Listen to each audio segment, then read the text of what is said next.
Y en la audiencia de esta tarde, aquí en el Tribunal de la Tarde, está con nosotros el economista Henry Ebrard. Y con él vamos a conversar sobre aspectos fundamentales del desempeño económico del vecino pueblo haitiano, en especial luego de esta tragedia que han vivido. También hablaremos sobre reforma fiscal en República Dominicana o la posibilidad de esta, y un poquito en torno a la situación económica de Afganistán, una nación que está siendo trending topic desde la decisión de los Estados Unidos de América de abandonar ese país y de cuando los talibanes se han hecho con el control de dicha nación recientemente. Entonces todos están conversando sobre eso y tenemos la oportunidad de hablar con un experto en economía para que nos ilustre en este sentido. Buenas tardes, don Henry, bienvenido al Tribunal de la Tarde.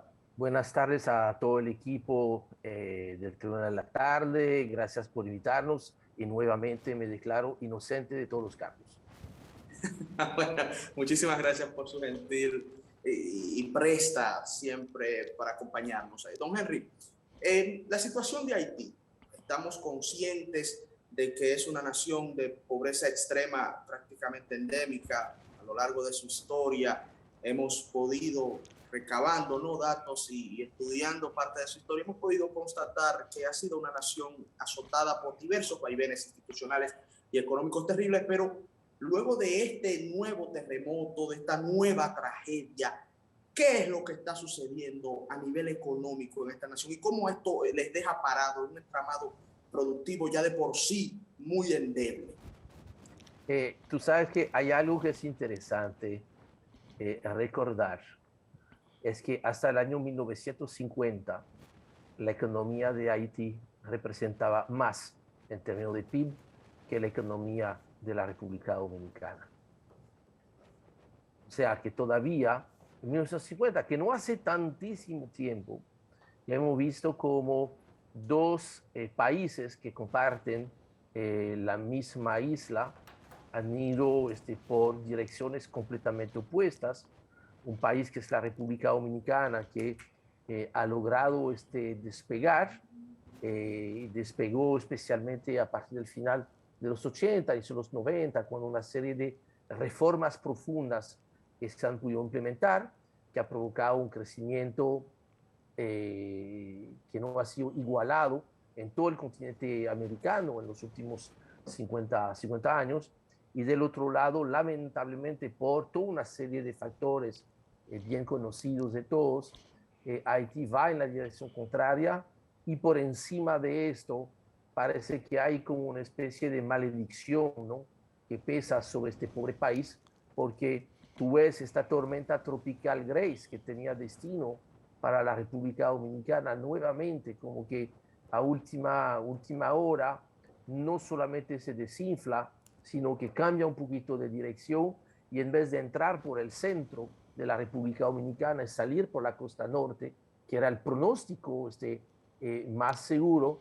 Bueno, nunca terminó, de dar la vuelta hacia el norte y siguió, tocó el sur de la República Dominicana. Mucha agua cayó en Barahona y siguió precisamente en la misma zona que había sido tan afectada por el terremoto. O sea que de verdad son tragedias tras tragedias, y uno de verdad no sabe cómo pudiese salir adelante. Hay gente que habla de que un país que debe ser asumido por un periodo lo suficiente largo por la comunidad internacional es complicado. Uno de verdad hasta se llega a formularse, a preguntarse si es un país que es viable, ¿no?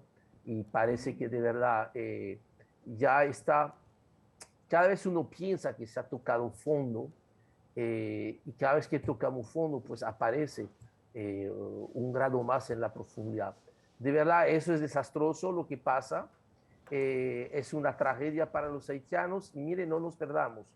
Lo que es malo para Haití también termina siendo malo para la República Dominicana. Lo malo que pasa en Haití, en alguna manera, en alguna medida, se le pega a República Dominicana. Puede ser que a muy corto plazo, como fue el caso, ¿no?, del terremoto anterior, hubo un pequeño beneficio para la República Dominicana en términos de comercio exterior, de que obviamente había que suplir una serie de bienes que no se producen en Haití, pero que sí se producen aquí en la República Dominicana. Pero a la larga, siempre lo que nos ha mostrado la historia, lo que es negativo para Haití termina siendo negativo para República Dominicana, y las pocas veces que hemos visto cosas positivas para Haití también fue positivo para la República Dominicana. Muy penoso todo esto, pero también yo creo que es responsable afirmar que la solución de los problemas de Haití no puede venir de la República Dominicana. O sea, no es justo cargar a la República Dominicana el costo de todo esto, y más cuando a mí me dio me sentía hasta avergonzado por los reportes que yo vi después del terremoto del 2010, ¿verdad? Ver cómo se seguía hablando mal de la República Dominicana, cuando yo, por haber estado acá, inclusive me tocó vivir mucho más de cerca este tema de la solidaridad, ver de qué manera tan solidaria hasta el más pobre de los dominicanos fue en auxilio de Haití en esta tragedia. Esta historia merece ser contada porque esta historia no llegó a todas partes. Entonces, creo que lo que pasa en Haití siempre tiene que ser de mucha atención para la República Dominicana. Fíjese, tragedia tras tragedia. Mataron al presidente de Haití. Todavía no se tiene ninguna información de realmente qué fue lo que pasó. Parece una cosa increíble. Después, entonces, viene un terremoto que casi fue tan poderoso, no fue tan impactante porque no impactó en las zonas más pobladas de Haití, sino esta península en el sur del país, y por encima de eso, tormenta tropical. Y lo lamentable es que todavía falta mucho para completar la temporada ciclónica, y República Dominicana y Haití están en esta lista de los 10 territorios más vulnerables frente a los temas climáticos. Don Henry, desde su punto de vista, el rol que debe de jugar, obviamente, porque según su posición, voy a descartar un poco el tema de República Dominicana, pero desde su punto de vista, ¿cuál debe ser el rol que debe jugar la comunidad internacional en la recuperación económica de Haití? No tan solo por el tema de estos 3 últimos acontecimientos que le han sucedido uno tras otro, sino más bien con Haití como tal, su situación como tal durante tantos años. Yo sé que es muy difícil decirle a un país, señores, eh, ya ustedes no están como en condiciones de por sí solo de salir adelante. Y que obviamente es comprensible, puede haber un nivel de, no sé si llamarlo orgullo, nacionalismo, vergüenza, para entonces decir, no, no, mira, somos un país soberano y todo eso, lo cual nadie está discutiendo. Lo que sí se está discutiendo es cuál es el futuro que puede haber para las generaciones actuales y futuras. Y yo creo que es muy difícil que por sí solo, porque uno ve que el tema es mucho más complicado, que hay muchos intereses, hay una situación política calamitosa.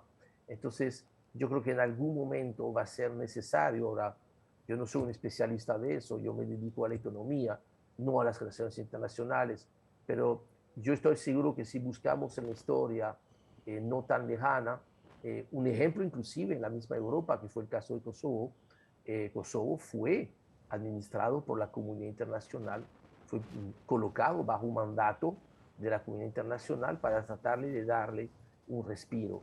Yo creo que eso es el tipo de opciones que en algún momento habrá de lograr implementar. Para eso tiene que haber una comunidad internacional que lo asuma. Lamentablemente, siempre hemos visto la comunidad internacional mucho más diligente para encargarse de territorios donde hay grandes riquezas, y ese es uno de los problemas, lamentablemente de Haití, y al mismo tiempo lograr la forma de convencer pues a la gente en Haití de que es probablemente la única solución, de que se ponga quizás entre paréntesis nada más, por un tiempo, esta soberanía, que es propia de todos, que eso es importante, eso hay que respetarlo, pero yo creo que hay que ser muy pragmático en esta situación y no hay forma de que Haití por sí solo pueda salir adelante. Yo creo que nadie lo discuta eso. Sí, estamos conversando con el economista Henry Hebrard y estamos tratando el tema de la situación económica en el hermano país de Haití. Bueno, Haití, pudiéramos decir que se encuentra entre la espada y la pared, porque viene dentro de una situación muy difícil que produjo la pandemia. Aunque no tenemos números contundentes que pudieran decir que fue muy duramente impactada, aunque tampoco podemos confiar en las estadísticas que ellos ofrecen, porque Haití carece de todo. Sin embargo, ¿usted no cree que el tema del COVID-19, ahora con esto del terremoto del pasado el lunes, esto pudiera ser una especie de la última puñalada para que Haití se encuentre en una situación económica muy difícil? Porque de hecho la economía se puso muy lenta y ellos no pudieron como resolver ese problema. Entonces, ¿cuál es la situación actual y cómo ellos pudieran salir de esto a un corto plazo? No, mira, yo recuerdo cuando ocurrió el terremoto del 2010, mucha gente me explicaban de que eso iba a ser como un electroshock, o sea, como finalmente un choque que fue dramático porque murieron probablemente más de 200.000 personas, nunca se sabrá la cifra exacta, y que este shock tan grande iba a permitir liberar una serie de cosas que impedían precisamente pues lograr una mejor transformación. Sin embargo, la realidad ha sido distinta. No ha habido la posibilidad. O sea que yo dudo que este evento habrá sido suficiente como para sacudir, ¿no? Tanto la comunidad internacional, que está muy ocupada en otras cosas, lamentablemente, por el mismo tema del COVID, y para sacudir adentro, para que se piensa que un cambio sea posible. Por lo que yo quisiera conseguir motivos de optimismo sobre Haití. Fíjense la cantidad de ayuda internacional que se suponía que iba a llegar o que se supone que había llegado a Haití, y de esto no se ha logrado absolutamente nada. Inclusive yo creo que Haití sin duda está peor que antes del 2010, o sea que no ha habido avances en prácticamente nada, y eso es de muy alta preocupación porque algún día esta situación va a ser insostenible también para República Dominicana. Es como, mira, es como vivir en un edificio y en el mismo piso tú tienes dos apartamentos, un apartamento que paga el condominio, donde se cuidan las cosas, y el otro donde las cosas no funcionan. Eso tarde o temprano se transforma en problema, y ojalá pues la República Dominicana a nivel internacional logre llamar la atención de la comunidad internacional, ya que no me parece justo que la República Dominicana, que todavía tiene muchos problemas que arreglar para su propia población, tenga que cargar con el peso de Haití. Y con eso no estoy diciendo que no debe ser solidario. De hecho, qué pena este desfase tan grande entre lo que se dice en el exterior sobre República Dominicana y lo que a mí me ha dado la posibilidad de chequear. Cierto que hay muchos problemas, es una historia complicada, son mochilas muy pesadas, pero yo he visto mucha solidaridad por parte de República Dominicana hacia con el vecino país de Haití. Don Henry, antes de que se nos acabe el tiempo, nos parece importante conocer su percepción, conocer su opinión sobre esta discusión que como que surge de tiempo en tiempo sobre el posible y eventual pacto fiscal en la República Dominicana. nueva vez escuchamos voces desde las autoridades que nos hablan de que el decreto inclusive está hecho y de que próximamente se va a convocar al Consejo Económico y Social para que se discute o se empiece a discutir dicho pacto fiscal. ¿Cuál es su opinión en torno a la pertinencia de esta convocatoria que se habla inclusive en los medios de comunicación? Leímos esta mañana de que pudiera ser tan cerca como el mes que viene, y cuáles serían las posibles condiciones de dicho pacto fiscal.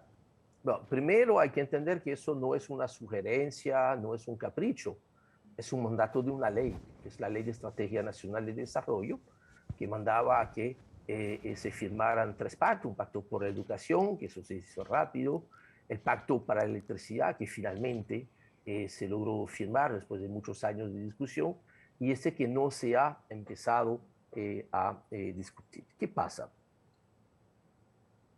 Creo que hay un calendario de realidades que no necesariamente entiendo yo. Ahora, yo puedo estar completamente equivocado, es una opinión muy personal. Yo creo que el tiempo conspira en contra de que se pueda llevar a cabo una discusión tan profunda de todos los temas.